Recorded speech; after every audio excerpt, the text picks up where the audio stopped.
జనరల్‌గా organic chemistry ఎందుకు tough feel అవుతారంటే దాన్ని ఎక్కువ బై హార్ట్ చేయాలి, ఎక్కువ గుర్తుపెట్టుకోవాలనుకుంటారు. నిజంగా అలా బై హార్ట్ చేస్తూ గుర్తుపెట్టుకుంటే అది టఫే. బట్ అందులో గుర్తుపెట్టుకునేది చాలా తక్కువ ఉంటుంది. ఒక 1% అంతే ఉంటుంది. అది ఎక్కువ అండర్‌స్టాండింగ్ ఆ బేసిక్ మెకానిజం ఏంటి, అందులో రియాక్షన్ మెకానిజం అని ఉంటుంది. ఆ రియాక్షన్ మెకానిజంలో substitution reactions, elimination reactions, addition reactions ఇవి ఎలా జరుగుతున్నాయి ఆ మెకానిజం మీద వాళ్ళకి కంప్లీట్ ఐడియా ఉండాలి. దీన్ని ఏమంటామంటే జీఓసీ అంటారు, జనరల్ ఆర్గానిక్ కెమిస్ట్రీ అని. ఎవరికైతే ఈ జనరల్ ఆర్గానిక్ కెమిస్ట్రీ మీద బాగా కమాండ్ ఉంటుందో వాటికి లింక్ అయిన మిగతా అన్ని టాపిక్స్ ఈజీగా నేర్చుకోవచ్చు. హైడ్రోకార్బన్స్ అని, ఆల్కహాల్స్ అని, లైక్ ఫినోల్స్, ఈథర్స్, కార్బొనైల్స్, వీటన్నిటికీ ఇవే.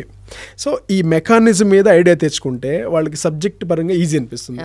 ఎవరికైతే ఈ బేసిక్స్, ఆ ఫండమెంటల్స్ లేదా మెకానిజం మీద కమాండ్ ఉండదో వాళ్ళు బైహెడ్ చేయడానికి అలవాటు పడతారు. అలా చదువుకుంటూ ఉంటే అది ఎప్పటికీ టఫ్గానే ఉంటుంది. అండ్ ఇంకొకటి అందులో కొన్ని నేమ్డ్ రియాక్షన్స్ ఉంటాయి ఎన్సీఆర్టీలో. ఆ రియాక్షన్స్ అన్నీ వాటి మెకానిజం తెలుసుకొని గుర్తుపెట్టుకోవాలి.